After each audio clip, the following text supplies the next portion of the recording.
नमस्कार, मी प्राची साळुंखे बुलेटिनमध्ये आपलं स्वागत करते आणि बुलेटिनच्या सुरुवातीलाच एक महत्त्वाची बातमी आहे। आजच्या मंत्रिमंडळाच्या बैठकीत डान्स बार कायदा सुधारणाबाबत चर्चा होणार आहे। सुप्रीम कोर्टाच्या सूचनेनुसार कायद्यामध्ये सुधारणा केल्या जाणार आहेत। तर मंत्रिमंडळ बैठकीमध्ये मान्यता मिळाल्यानंतर येत्या अधिवेशनात तो मांडला जाणार असल्याची माहिती समोर येते आहे। सूत्रांच्या माहितीनुसार नवीन कायद्यात डिस्को आणि ऑर्केस्ट्रा संदर्भात देखील परवानगी देण्याच्या नियमामध्ये बदल करण्यात येणार आहे। दरम्यान राज्यामध्ये पुन्हा डान्स बार सुरू होऊ नये अशी भूमिका शिंदे गटाने मांडली आहे। डान्स बार वगैरेची चर्चा मंत्रिमंडळात झाल्याची मला माहिती नाहीये। याबद्दल मुख्यमंत्री सांगू शकतील, परंतु मला वाटतं या महाराष्ट्र राज्यामध्ये अशा प्रकारचे बार चालू होणे हे गैर आहे आणि त्याला कोणी पाठिंबा देणार नाही। तर आपण पाहतोय ग्राफिक्सच्या माध्यमातून एक नजर टाकूयात नव्या कायद्यातील संभाव्य तरतुदींवर। डिस्को आणि ऑर्केस्ट्राला परवानगी नियमात बदल करण्यात येणार आहेत। डान्स बार मध्ये नोटांची उधळण करता येणार नाही। डान्स बार फ्लोअरवर 4 पेक्षा अधिक बारबालांना बंदी असेल। तर बारबाला आणि ग्राहकांमध्ये किमान 2 मीटरचं अंतर असावं लागणार आहे। बारमध्ये सीसीटीव्ही कॅमेरे देखील लावावे लागतील।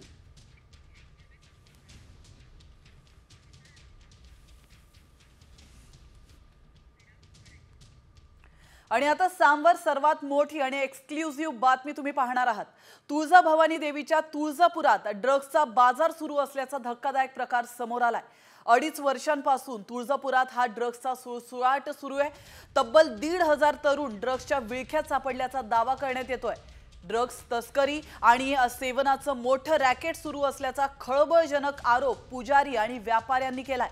जिल्हाधिकारी आणि पोलीस अधीक्षकांच्या कानावर 4 महिन्यांआधीच हा विषय घालण्यात आला होता, मात्र त्यांनी पांघरून घालण्याचा गंभीर आरोप पुजारी आणि व्यापाऱ्यांनी केलाय। आता याच ड्रग्स विरोधात तुळजापूरकर एकवटलेत। तुळजापुरात ड्रग्स विरोधात कारवाईसाठी मोठी बैठक घेण्यात आली आहे। तर ड्रग्स विरोधात ठोस कारवाई झाली नाही तर रास्ता रोको करण्याचा आणि तुळजापूर शहर बंद ठेवण्याचा इशारा देखील देण्यात आला। 6 महिन्यापासून चालू झालेला आहे। 6 महिन्यापासून हे निदर्शनास आलेलं आहे। गेली 2 ते 2.5 वर्ष हे चोरून हा धंदा चालू होता, परंतु या 6 महिन्यामध्ये ओपन झालेला आहे। या ड्रगच्या प्रकरणामध्ये पोलिसांकडून तुळजापूर शहराला याच्यामध्ये न्याय मिळू शकत नाही आणि याच्यासाठी कुठल्या तरी असा सक्षम यंत्रणेकडे याची चौकशी केली पाहिजे। ह्या तुळजापुराचं नाव बदनाम होऊन या ड्रग्समुळे झालेलं आहे। कालच्या बातमीमुळं हे सर्व गोष्टी पोलीस प्रशासनाला माहीत असताना सुद्धा ते कानडोळा करत आहेत। आणि आम्ही आत्ताच एक संदर्भाने बैठक घेतली की ह्याच्या मागं आश्रय कोणाचा आहे, तर येथील PI आणि DSP साहेब ह्यांचा आहे, तर त्यांची तात्काळ बदली करावी। ह्यासाठी आम्ही लवकरच लोकशाही मार्गाने आंदोलन करणार आहोत। तर आपण पाहतोय तुळजापुरात अनेक मुलं ड्रग्सच्या आहारी गेले आहेत। कंट्रोल ठेवायला पोलीस प्रशासन अपयशी ठरल्याचा शिवसेना ठाकरे गटाचे धाराशिवचे खासदार ओमराजे नाईक निंबाळकरांनी आरोप केलाय। तर ड्रग्स माफियांना संपवण्याचं काम करणार असल्याचं धाराशिवचे पालकमंत्री प्रताप सरनाईकांनी म्हटलंय।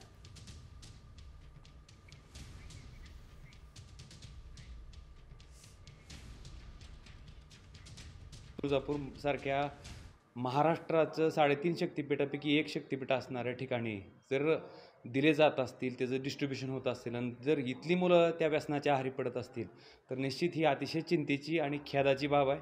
प्रशासनानं तातडीनं लक्ष देण्याची आवश्यकता आहे आणि सगळ्यात महत्त्वाचं की ज्यांची जबाबदारी आहे त्यांनी हे समजून घेणं गरजेचं आहे की कदाचित उद्या आपला मुलगासुद्धा त्या व्यसनाच्या आहारी पडू शकतो। समजा आपल्याच घरात आपल्याच मुलाच्या बाबतीत जर अशा पद्धतीनं व्यसनाधीन होत असेल तर मला वाटतं त्याचं अतिशय गांभीर्यानं विचार करणं गरजेचं आहे आणि प्रशासनानं तातडीनं पावलं उचलावीत। तुळजापूरच नव्हे तर धाराशिव जिल्ह्यामध्ये फार मोठ्या प्रमाणामध्ये ड्रग्सचा व्यापार करणारी मंडळी कार्यान्वित आहे. जी मंडळी ह्या शहरी भागामध्ये होती तीच ह्या ग्रामीण भागामध्ये जाते की काय अशी परिस्थिती निर्माण झालेली. आणि मी उद्या 20 तारखेला तुळजापूरच्या पुजाऱ्यांबरोबर आणि तिथल्या एसपींबरोबर एक बैठक आयोजित केलेली आहे देवस्थान मंदिराच्याच कार्यालयामध्ये. त्यामुळे त्या संदर्भातला निर्णय होईल. परंतु ह्या राज्यामध्ये ड्रग्स माफी आहेत, त्यांना भुईसपाट करण्याचं काम किंवा त्यांना संपवण्याचं काम राज्यातील पोलीस यंत्रणा करण्याचा प्रयत्न करते आहे. आणि आता तुमच्या आमच्या तळपायाची आग मस्तकात जाईल अशी एक बातमी आम्ही तुम्हाला दाखवणार आहोत. कारण छत्रपती संभाजी महाराजांवर आक्षेपार्ह शब्दात मजकूर लिहिण्यात आलाय. ही चीड येणारं कृत्य केलंय अभिनेता कमाल खानने. त्याने सोशल मीडियावर संभाजी महाराजांची बदनामी केली आहे. अभिनेता कमाल खानवर कारवाई करा अशी मागणी आता करण्यात येते.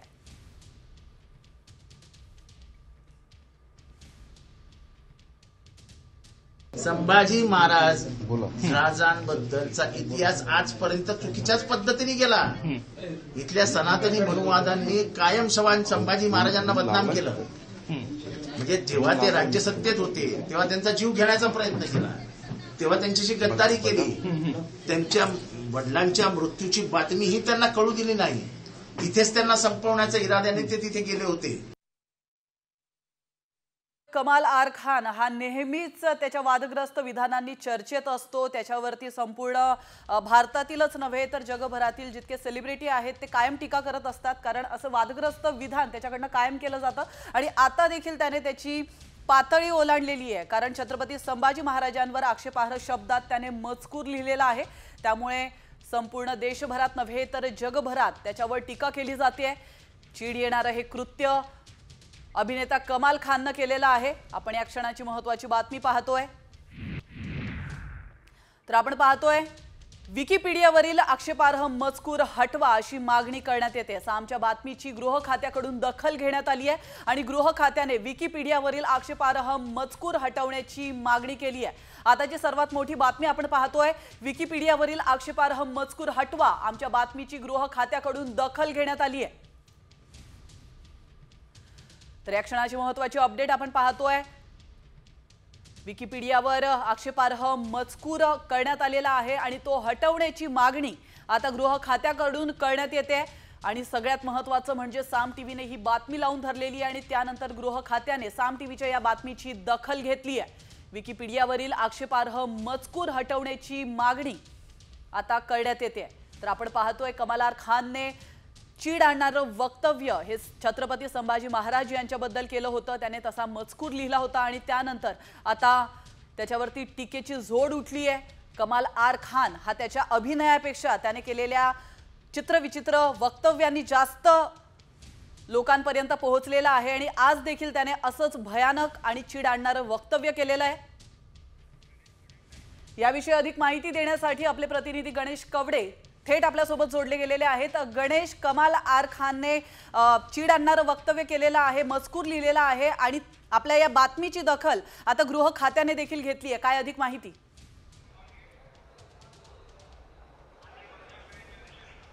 नक्कीच गृह विभागाच्या वतीने आहे ते कमल खान यांनी केलेल्या ट्विटच्या नंतरून आहे तो विकिपीडियावर असलेला सर्व मजकूर आहे तो काढून टाकण्यासाठी सायबरचे आयजी यशस्वी यादव यांना खरं तर हे आदेश आहेत ते देण्यात आलेले आहेत. जो विकिपीडियावर जो छत्रपती संभाजी महाराजांच्या विषयी जो मजकूर लिहिलेला आहे तो सर्व काढून टाकण्यासाठी आहे ते तात्काळ आदेश दिलेले आहेत. अशा पद्धतीचं लेखन आहे जर कोणी केलं असेल तर हे खपवून घेतलं जाणार नाही असं थेट आदेशच आहे ते मुख्यमंत्री देवेंद्र फडणवीस यांनी दिलेले पाहायला मिळत आहेत. हो, नक्कीच. मात्र विकिपीडियावरील हा मजकूर नक्कीच हटवला जाणार आहे. मात्र KRK वरती काय कारवाई केली जाईल का?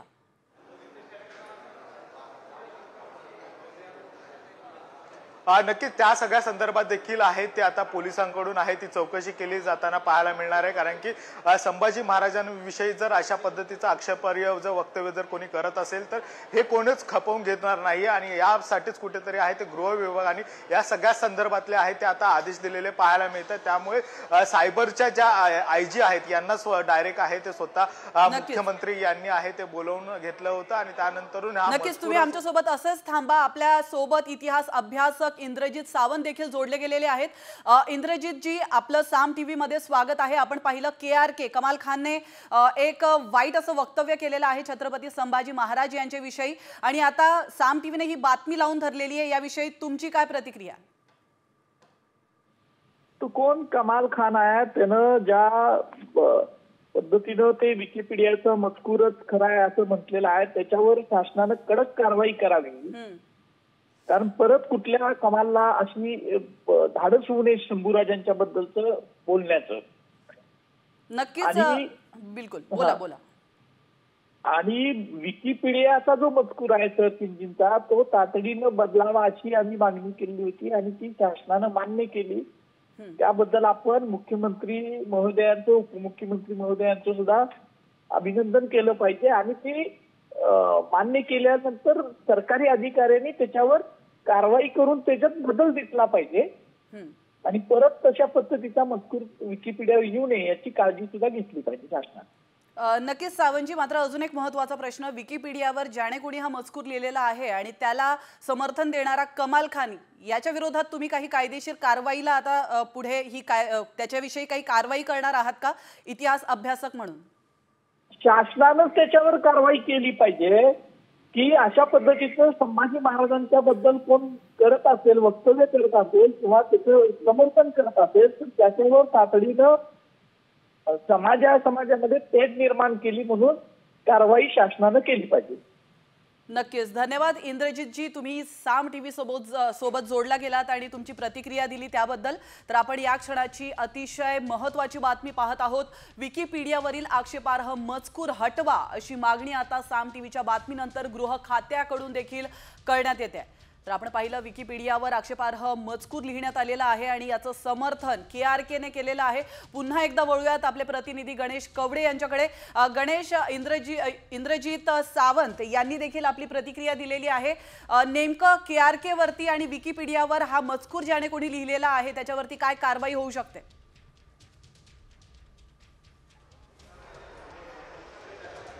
नक्कीच, पहिलं तर विकिपीडियावर हा मजकूर नेमका कोणी टाकला या सगळ्या संदर्भात आहे ती पहिल्यांदा चौकशी केली जाईल आणि या चौकशी केल्यानंतरून त्या सगळ्या संदर्भात देखील कारवाई होताना पाहायला मिळणार आहे. कमल खान सारख्या याने देखील आहे हा सगळा मजकूर आहे तो एक्सच्या माध्यमातून पोस्ट केलेला पाहायला मिळाला होता आणि त्यानंतरून याची देखील आहे ती देखील आता चौकशी आहे ती सरकारकडून केली जाताना पाहायला मिळणार आहे. आणि या सगळ्या संदर्भातल्या चौकशी करण्यासाठी डायरेक्ट IG ज्या सायबर सेलच्या यादव मॅडम आहेत यांनाच खरं तर देण्यात आलेले आहे. त्यामुळे अशा पद्धतीचा संभाजी महाराजांवर जर चुकीच्या पद्धतीने कोणी लिहित असेल तर हे देखील खपवून घेतलं जाणार नाही असा थेट इशाराच आहे तो मुख्यमंत्री आणि गृहमंत्री देवेंद्र फडणवीस यांनी दिलेला पाहायला मिळतोय. त्यामुळे जर अशा पद्धतीचे जर कोणी चुकीच्या पद्धतीचा हा मेसेज देण्याचा प्रयत्न करत असेल त्याच्यावर देखील आता कारवाई होताना पाहायला मिळणार आहे.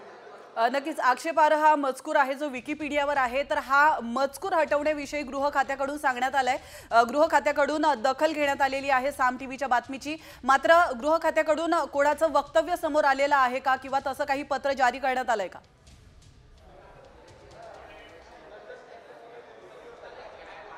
नक्कीच या सगळ्या संदर्भात कुठलंही पत्र आहे ते आलेलं नाहीये. मात्र मुख्यमंत्र्यांनी स्वतःच IG सायबरच्या त्यांना बोलवून घेण्यात आलं होतं आणि त्यानंतरून हा जो मजकूर कोणी लिहिला आहे हा काढून टाकावा आणि त्याचबरोबर अशा पद्धतीचं जर कोणी ट्विटच्या माध्यमातून जरी सांगत असेल तर या सगळ्या संदर्भात कारवाई करण्याचे आदेश आहेत ते देण्यात आलेले आहेत. या सगळ्या संदर्भामध्ये देखील आता चौकशीला सुरुवात झालेली पाहायला मिळते कारण की साम टीव्हीने हा सगळा प्रकार आहे उघडकीस आणला होता आणि त्यानंतरून ही सगळी कारवाईला देखील हालचाली झालेल्या पाहायला मिळतात.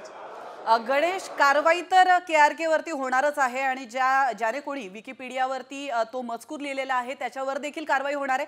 मात्र ही कारवाई नेमकी काय असू शकते?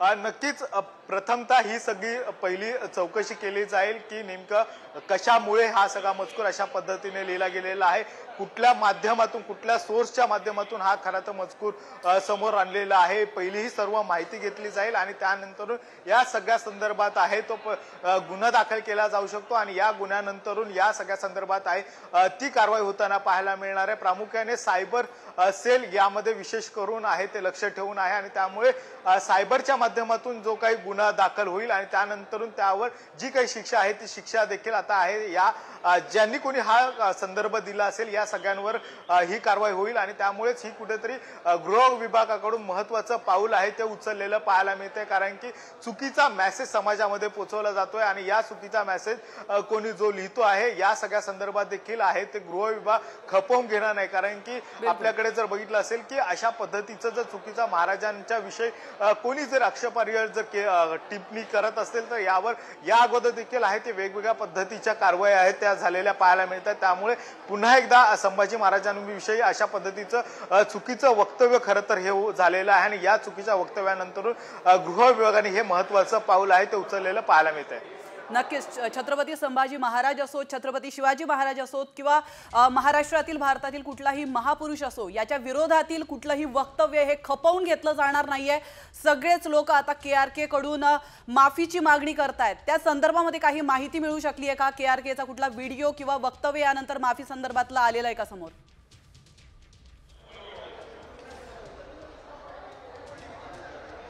नक्कीच KR खानकडून या सगळ्या संदर्भात आहे ट्विट नंतरून कुठलीच माहिती आहे ती समोर आलेली नाहीये मात्र सगळ्या जो समाज माध्यमामधून आहे ते KR खानवर टीका होताना पाहायला मिळते आणि या सगळ्या संदर्भात गृह विभाग म्हणजे सरकारच्या वतीने देखील दखल घेतल्यानंतरून आता KR खान या सगळ्या संदर्भामध्ये माफी मागतायत का हे देखील पाहणं गरजेचं आहे मात्र या अशा चुकीच्या पद्धतीचा एखादा संदेश पोहोचवून आहे ते समाजामध्ये तेढ निर्माण करण्याचा हा प्रयत्न आहे का या सगळ्या संदर्भात देखील आहे ती चौकशी होईल आणि या चौकशीनंतरून या KR खान असेल या विकिपीडियावर ज्यांनी हा कोणी मजकूर लिहिलेला आहे याच्यावर देखील आता ती कारवाई होईल मात्र आता या सगळा प्रकार सगळा उघडकीस आल्यानंतरून आता KR खान नेमकी माफी मागतायत का हे देखील पाहणं आता गरजेचं आहे कारण की सगळ्या समाज माध्यमातून आहे KR खाननी माफी मागावी असं देखील आहे ते म्हटलं जातं त्यामुळे KR खान पुढे येऊन या सगळ्या संदर्भात माफी मागतात का हे देखील पाहणं आता गरजेचं आहे।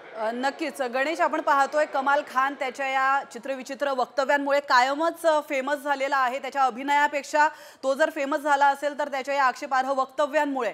याच्या आधी देखील त्याच्यावरती अनेक गुन्हे दाखल झालेले आहेत, अनेक वेळा त्याने असे वक्तव्य केलेले आहेत।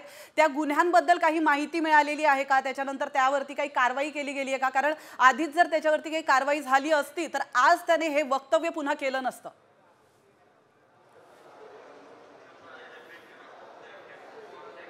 नक्कीच अशा पद्धतीचं ज्यावेळेस आक्षेपार्ह वक्तव्य कोणीही ट्विट केलं जात असेल या कोणी बोललं जात असेल त्यावेळेस त्याच्यावर कारवाई होताना पाहायला मिळते कारण की या अगोदर देखील आपण बघितलं असेल की वेगवेगळ्या प्रकारचे जर महापुरुषांवरचे जर कोणी एक्सच्या माध्यमातून पोस्ट असेल या काही वक्तव्य केले असेल त्यानंतरून एकंदरीत निषेध होताना पाहायला मिळाला होता आणि विशेष करून याच्या कारवाईला देखील आहे ते सामोरं जावं लागलं होतं मात्र कमाल खान यांनी देखील या अगोदर देखील अशा पद्धतीच्या जेव्हा पोस्ट केल्या होत्या त्यावेळेस देखील त्यांच्यावर गुन्हा दाखल केला होता आणि त्यानंतरून त्यांना वेगवेगळ्या पद्धतीची शिक्षा देखील आहे ती भोगावी लागली होती मात्र आता संभाजी महाराजांच्या विषयी जी काही टिप्पणी त्यांनी केलेली आहे त्यामुळे यामध्ये नेमकी कुठली शिक्षा होते हे देखील आता पाहणं गरजेचं आहे। नक्कीच गणेश, तुम्ही आमच्यासोबत असेच थांबा। काही प्रश्न आहेत प्रेक्षकांच्या मनात तुम्हाला विचारायचे आहेत मात्र मंत्री प्रताप सरनाईक यांची प्रतिक्रिया या संदर्भात समोर येते, ते काय म्हणालेत आपण पाहूया।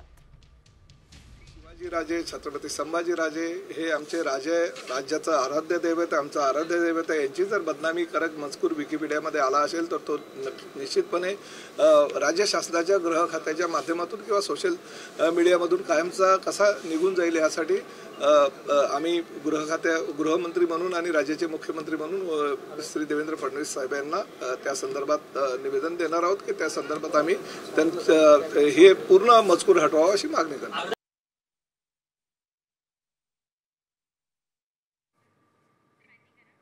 तर आपण पाहतो या क्षणाची अतिशय महत्त्वाची बातमी, तर अतिशय तळपायाची आग मस्तकाला पोहोचवणारी ही बातमी आहे कारण छत्रपती संभाजी महाराजांवर आक्षेपार्ह शब्दात मजकूर लिहिण्यात आलेला आहे आणि या मजकूरचं समर्थन केलेलं आहे अभिनेता कमाल खान याने।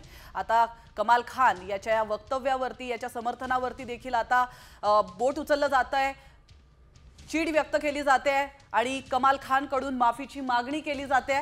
आता कमाल खान हा माफी कधी मागतो आणि माफी त्याने जरी मागितली तरी त्याच्यावर कारवाई होणं अतिशय गरजेचं आहे कारण महापुरुषांवरती उचललेलं बोट हे वेळोवेळी छाटणं अतिशय महत्त्वाचं आहे। तर सोशल मीडियावर संभाजी महाराजांची बदनामी केली गेली आहे आणि त्याचं समर्थन हे अभिनेता कमाल खान याने केलंय। अभिनेता कमाल खानवर कारवाई करा अशी मागणी आता जोर धरू लागली आहे।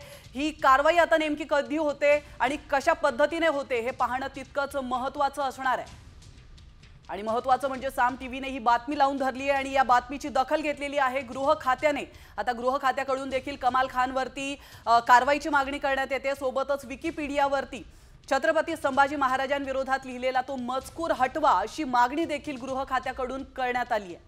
मुळात असले मजकूर हे लिहितं कोण आणि कुठला संदर्भ वापरून हा मजकूर लिहिला जातो याचा देखील अभ्यास करणं फार गरजेचं आहे। याचं देखील इन्व्हेस्टिगेशन होणं अतिशय महत्त्वाचं आहे, कारण विकिपीडिया ही अशी साईट आहे ज्याच्यावरती तुम्ही आम्ही कोणीही कधीही काहीही लिहू शकतो, मात्र त्यामागे एक संदर्भ असणं गरजेचं आहे। तर आपण वळूयात एका फोनोकडे। आपल्यासोबत जोडले गेलेले आहेत शिवसेनेच्या सुषमा अंधारे।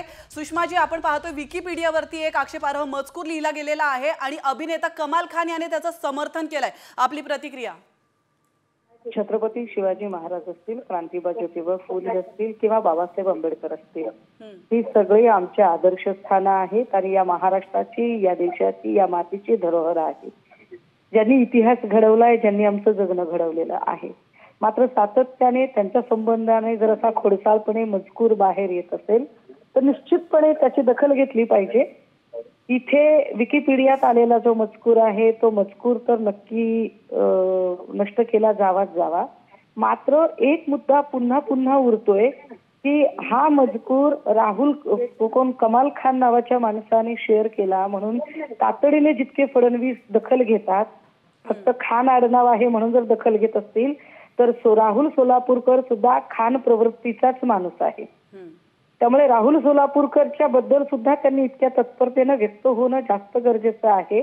आणि याला जोडून अजून एक महत्वाची गोष्ट, ही विकिपीडियातली माहिती असेल किंवा राहुल सोलापूरकर असेल किंवा याच्या आधीही राष्ट्रमाता मा जिजाऊंच्या बदनामीकारक मजकुराचा विषय असेल, हे सगळे जे विकृत मेंदू आहेत, हे सगळे विकृत मेंदू हे भांडारकर ट्रस्टशीच संबंधित कसे असतात, कारण म्हातारी मेल्याचं दुःख नाही पण काळ सुकावतो।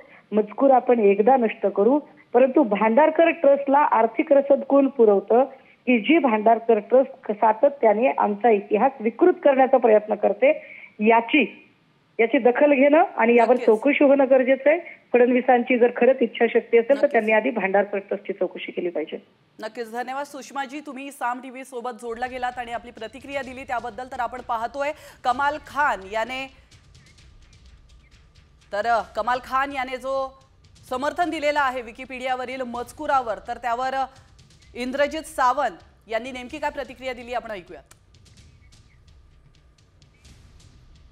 इंद्रजित जी, आपलं साम टीव्ही मध्ये स्वागत आहे। आपण पाहिलं KRK कमाल खानने एक वाईट असं वक्तव्य केलेलं आहे छत्रपती संभाजी महाराज यांच्याविषयी आणि आता साम टीव्हीने ही बातमी लावून धरलेली आहे, याविषयी तुमची काय प्रतिक्रिया? तो कोण कमाल खान आहे, त्यानं ज्या पद्धतीनं ते विकिपीडियाचा मजकूरच खरा आहे असं म्हटलेलं आहे त्याच्यावर शासनानं कडक कारवाई करावी। कारण परत कुठल्या कमालला अशी धाडस होऊ नये शंभूराजांच्या बद्दलचं बोलण्याचं। नक्कीच, बिलकुल, बोला। आणि विकिपीडियाचा जो मजकूर आहे सर्च इंजिनचा तो तातडीनं बदलावा अशी आम्ही मागणी केली होती आणि ती शासनानं मान्य केली। त्याबद्दल आपण मुख्यमंत्री महोदयांचं, उपमुख्यमंत्री महोदयांचं सुद्धा अभिनंदन केलं पाहिजे आणि ते मान्य केल्यानंतर सरकारी अधिकाऱ्यांनी त्याच्यावर कारवाई करून त्याच्यात बदल दिसला पाहिजे आणि परत तशा पद्धतीचा मजकूर विकिपीडियावर येऊ नये याची काळजी सुद्धा घेतली पाहिजे शासनाने।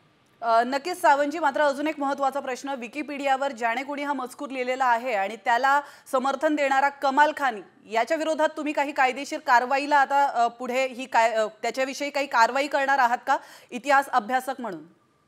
शासनानं त्याच्यावर कारवाई केली पाहिजे की अशा पद्धतीचं संभाजी महाराजांच्या बद्दल कोण करत असेल, वक्तव्य करत असेल किंवा त्याचं समर्थन करत असेल तर त्याच्यावर तातडीनं समाजामध्ये तेढ निर्माण केली म्हणून कारवाई शासनानं केली पाहिजे। खरं तर या संदर्भात कमाल खान याच्यावर मोठी कारवाई होणं गरजेचं आहे। मात्र राहुल कर यांच्या प्रमाणेच त्याला देखील क्लीन चिट मिळते का हे पाहणं तितकंच महत्त्वाचं असणार आहे. वळतोय पुढच्या शिंदे गटाचे माजी मंत्री तानाजी सावंतांच्या सुरक्षेत कपात करण्यात आली आहे. सावंतांच्या सुरक्षेतून सरकारी लवाजमा गायब झाला असून आता फक्त एकच सुरक्षा रक्षक उरलाय. सावंत मंत्री असताना त्यांच्या दिमतीला 48 सुरक्षा रक्षक होते. त्यानंतर कपात करून 15 सुरक्षा रक्षक तैनात करण्यात आले होते. मात्र आता तानाजी सावंत मंत्री नसल्याने त्यांची भली मोठी सुरक्षा काढून घेण्यात आली आहे. सावंत आता आमदार म्हणून केवळ एक सुरक्षा रक्षक पुरवण्यात आलाय.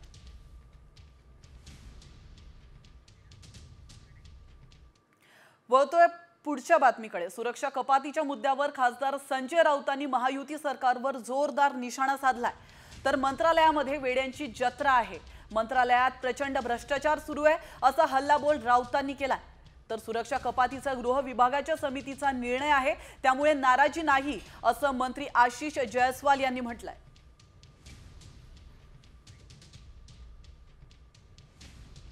मला YZ वगैरे का माहिती नाही, पण त्यांनी या राज्यामध्ये YZ करून टाकलेली आहे. आणि हे वेड्यांचं सरकार आहे. वेळ लागला आहे लोकांना.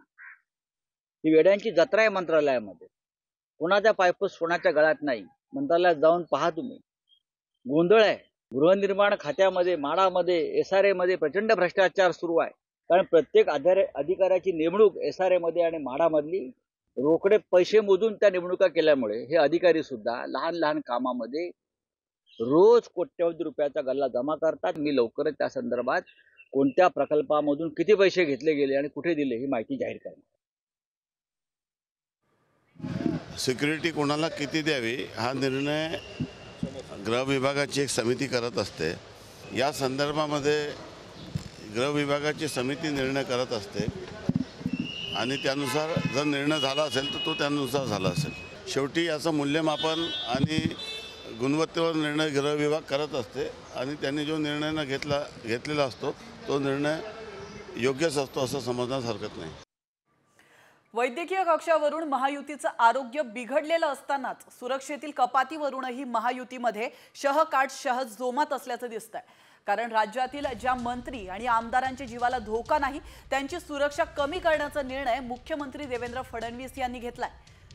तर Y+ सुरक्षा असलेल्या मंत्र्यांना Y दर्जाची सुरक्षा दिली जाणार आहे. तर काही आमदारांची सुरक्षाच काढून घेण्यात आली आहे.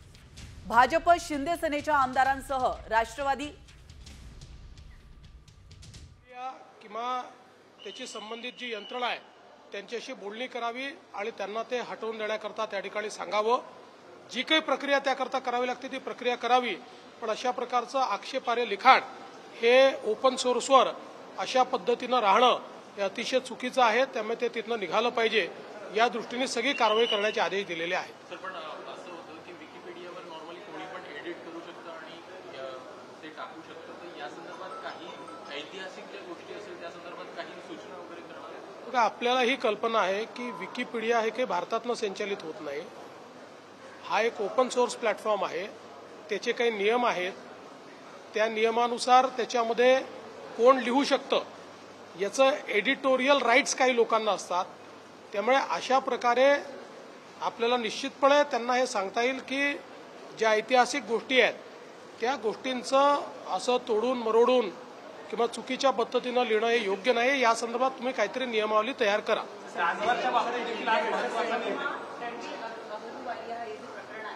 या सगळ्या प्रकरणांमधून असं वाटतंय की समाज माध्यमांवर जे काही दाखवलं जातं त्याच्या संदर्भात एक नियमावली करणं गरजेचं आहे.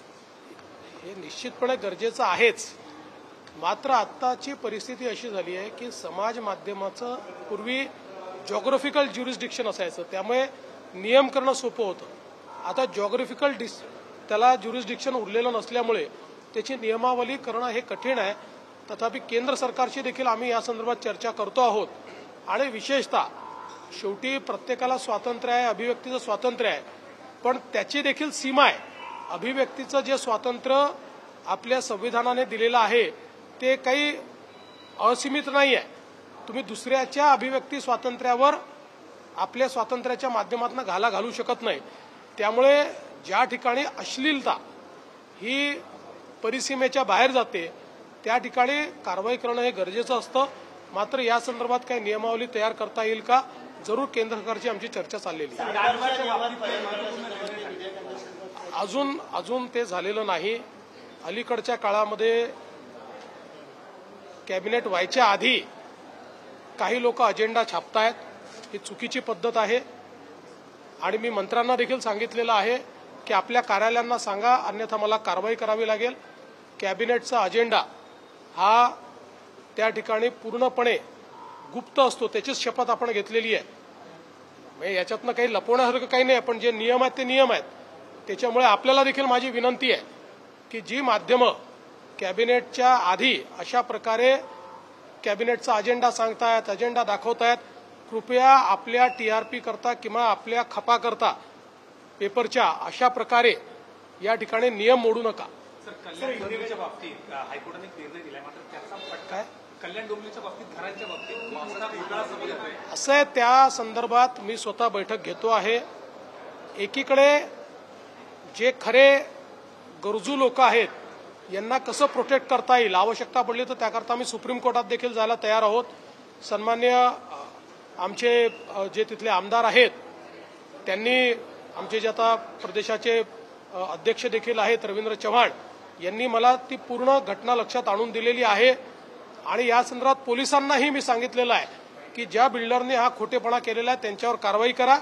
आणि जे लोक जेन्युइन बायर्स आहेत, सगळे जेन्युइन बायर्स नाहीत पण मोठ्या प्रमाणात जेन्युइन बायर्स आहेत, तर त्या संदर्भातली सगळी माहिती मी तिथल्या कमिशनरकडनं घेतलेली आहे. आवश्यकता पडली तर सुप्रीम कोर्टात जाऊन देखील त्याला कसं प्रोटेक्ट करता येईल, कारण आता यातल्या काही इमारती सरकारी जमिनीवर बांधल्या आहेत.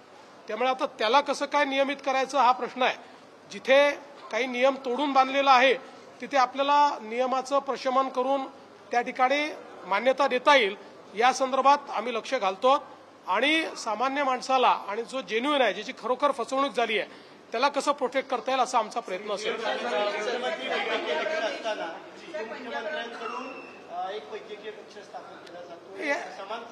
याच्यात काही चुकीचं नाही.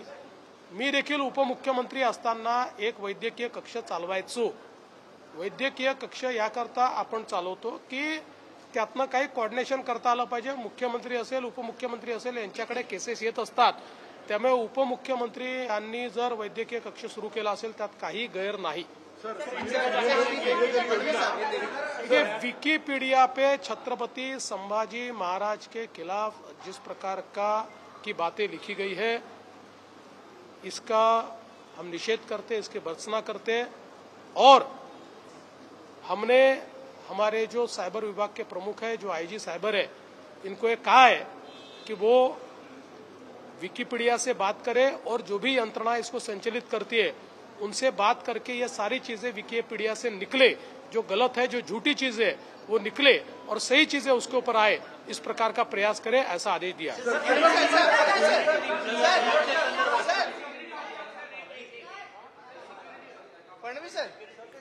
तर मुख्यमंत्री फडणवीस बोलत होते आणि यावेळी विकिपीडियावरील तो मजकूर हटवण्याविषयी त्यांनी मागणी केल्याचं सांगण्यात येत आहे.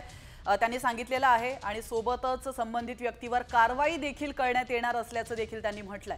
नियमावली तयार करण्याबाबत देखील त्यांनी विकिपीडियाशी संपर्क साधलेला आहे. तर ज्या गोष्टी खऱ्या नाहीत त्या सर्व विकिपीडियावरून हटवण्यात याव्यात अशी मागणी देखील गृह खात्याकडून करण्यात आल्याचं त्यांनी म्हटलंय. तर तो आक्षेपार्ह मजकूर हटवण्यास सांगितल्याचं महत्त्वाचं विधान फडणवीस यांनी केलेलं आहे आणि संबंधित व्यक्तीवर तात्काळ कारवाई करण्याची देखील मागणी त्यांनी केली आहे. आणि आता वळतोय पुढच्या बातमीकडे. सुप्रिया सुळेंच्या भेटीवेळी सरपंच संतोष देशमुखांच्या आईने टाहोच फोडलाय. मला न्याय द्या अशी मागणी करत संतोष देशमुखांच्या आईला अश्रू अनावर झालेत. माझं गुणी लेकरू कुठं शोधू असं म्हणत जेव्हा देशमुखांच्या आईने हंबरडा फोडला तेव्हा अख्खं गाव हळहळलंय. काही नव्हतं पण खूप आनंद होतो आम्ही. दादाचा फोनच लागत नाही रे. म्हणलाय मी दादालाच बघतो ग. लई माझं लेकरू गुन्हे होतो. गुन्हे म्हणजे कुणालाय कुणी गुन्हेच म्हणत, बिगर गुन्हे कोणच म्हणत नाही. मी काय करू आता? मी कुठं माझं लेकरू शोधू? काय करू? काय आरोपी असतील, कुठून असतील, बुडता असन, शेंडा असन, काय असन, पूर्ण आरोपी करा. नाहीतर पुन्हा नंतर आम्ही जगायचंय कसं? कुणीच तरी गाववाल्यांना जगणार कसं? मी तुम्हाला शब्द देते, पूर्ण करा. तुमच्या मुलाला परत आणू शकत नाही, पण मी तुमच्या मला नातवांना न्याय तर पाहिजे. मी तुम्हाला न्याय दे, मी तुमच्यासाठी लढेन. न्यायच मला लवकर पाहिजे. जशाच्या तसे मला ते लोक माझ्या लेकराला केलं तसं बघायलाच भेटले पाहिजेत. आणि पूर्ण मला संरक्षण दिलं पाहिजे. आज माझी सून, माझं लेकरू, मी काय करू मी आता? दरम्यान आरोपी 6 तारखेपासून वडिलांच्या मागावर होते असा आरोप संतोष देशमुखांची मुलगी वैभवीनं देखील केला. खासदार सुप्रिया सुळे मस्साजोगमध्ये देशमुखांच्या कुटुंबियांच्या भेटीला पोहोचल्या तेव्हा वैभवी देशमुखांनी आपली आपबीती सांगितली आहे. लेकरांना किती परीक्षा द्यावी लागणार आहे असंही सुप्रिया सुळे म्हणाल्या. म्हणजे आम्हाला काहीच माहित नव्हतं. गाव जरी शेजारी असलं ना तरी यांची कधीच ओळख नव्हती. ज्या दिवशी ते तिथं आले पवन चक्कीच्या त्या आवादा कंपनीवर, त्यावेळेसच म्हणजे पप्पा त्यांनी जे अशोक सोनवणे त्यांनी म्हणजे एक सरपंच असल्यामुळे माझ्या पप्पाला सांगितलं की इथं असं असं झालंय, तुम्ही या. आणि माझे वडील असे होते की गावात छोटं जरी भांडण झालं ना तरी ते कोणाचं असो मिटवायचे. त्या दिवशी ते तिथं गेले तर त्यांनी माझ्या वडिलांना पण मारलं. मग हातापायी झाली. मग गावकऱ्यांना वाटलं की आपल्या सरपंचाला सुद्धा हे इथे येऊन का मारतात, म्हणून गावकऱ्यांनी त्यांच्यावर हातापायी झाली. मग त्या दिवशीच त्यांची ओळख झाली. आणि मग त्या दिवसापासून आता भेटायला पप्पा लातूरला येत होते आमच्याकडे. सरपंच संतोष देशमुख हत्या प्रकरणात खळबळजनक आरोप मस्साजोगच्या ग्रामस्थांनी केला. बीड पोलिसांवरच थेट आरोप करण्यात आलेत. संतोष देशमुखांचा मृतदेह अँब्युलन्समधून केजकडे न नेता कळंबच्या दिशेने नेण्यात आला.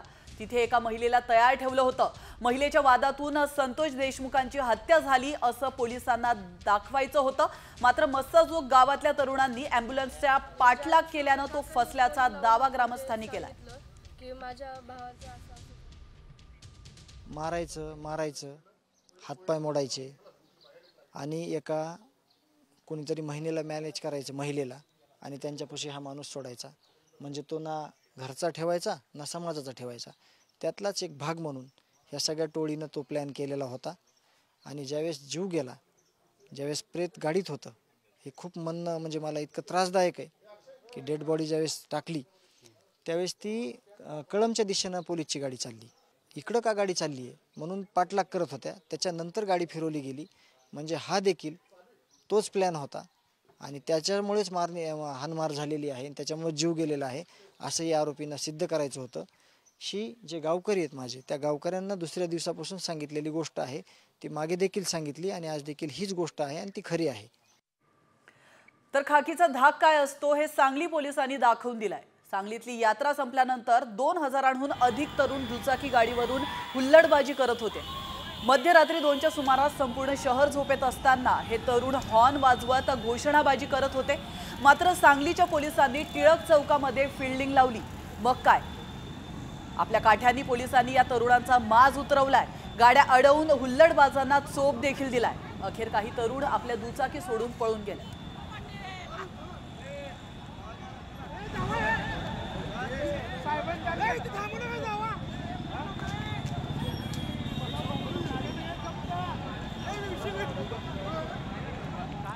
आणि आता घेऊयात बातम्यांचा वेगवान आढावा न्यूज पॉइंट 20 मधून. वादग्रस्त अधिकाऱ्यांची एसआयटी मार्फत चौकशी करण्याची मागणी आमदार सुरेश धस यांनी पोलीस महासंचालक रश्मी शुक्ला यांच्याकडे केली आहे.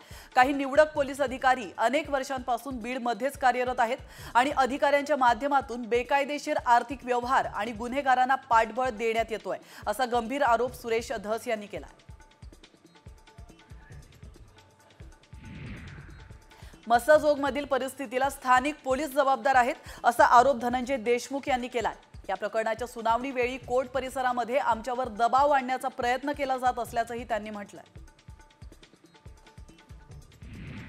सुप्रिया सुळेंनी महादेव मुंडेंच्या कुटुंबाची देखील भेट घेतली आहे. या भेटी दरम्यान मुंडेंच्या कुटुंबियांना अश्रू अनावर झाल्याचं पाहायला मिळालंय. परळीच्या तहसील कार्यालयासमोर महादेव मुंडेंची हत्या करण्यात आली होती.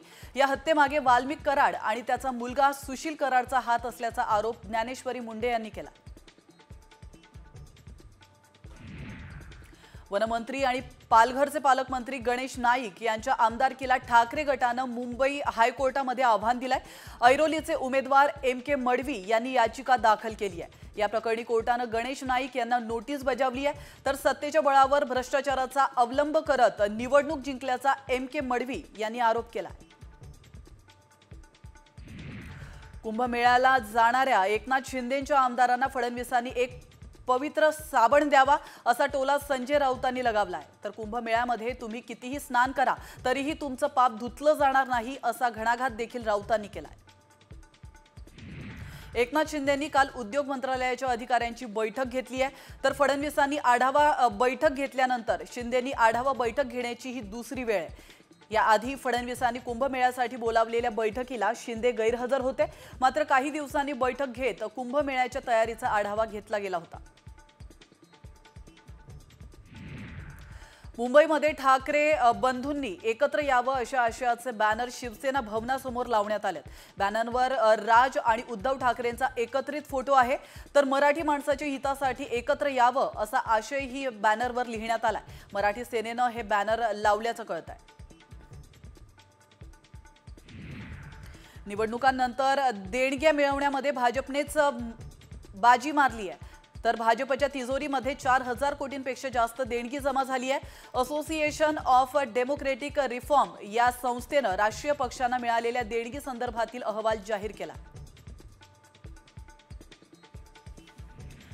बिबट्याने मांजरावर झडप टाकून मांजराची शिकार केली आहे। आंबेगाव तालुक्यातील महाळुंगे पडवळ या गावामध्ये राजू आवटे यांच्या घरासमोर मांजर रुबाबात बसलं होतं। यावेळी शिकारीसाठी दबा धरून बसलेल्या बिबट्याने मांजरावर झडप घातली आहे। तर जबड्यामध्ये पकडल्याने अखेर मांजरीची शिकार झाली आहे। ब्राझीलमध्ये महिलेच्या जीन्स पॅन्टच्या खिशामध्ये मोबाईलचा स्फोट झालाय। तर स्फोट होताच सीसीटीव्ही कॅमेऱ्यामध्ये हा स्फोट चित्रित झालाय। सध्या हा व्हिडिओ व्हायरल होत असून ब्राझीलच्या एका शॉपिंग मॉलमधला असल्याचं बोललं जात आहे।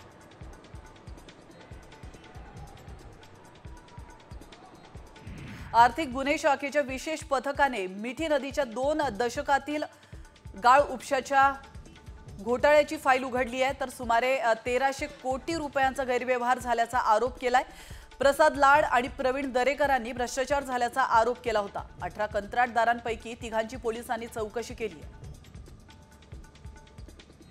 महाराष्ट्र केसरी स्पर्धेसंदर्भात नवा वाद सुरू झालाय। राज्यामध्ये एकच महाराष्ट्र केसरी कुस्ती स्पर्धा घ्यावी अशी मागणी डबल महाराष्ट्र केसरी चंद्रहार पाटलांनी केली आहे। आणि यासाठी सांगली जिल्हाधिकारी कार्यालयासमोर उपोषण करणार असल्याचं देखील त्यांनी जाहीर केलं।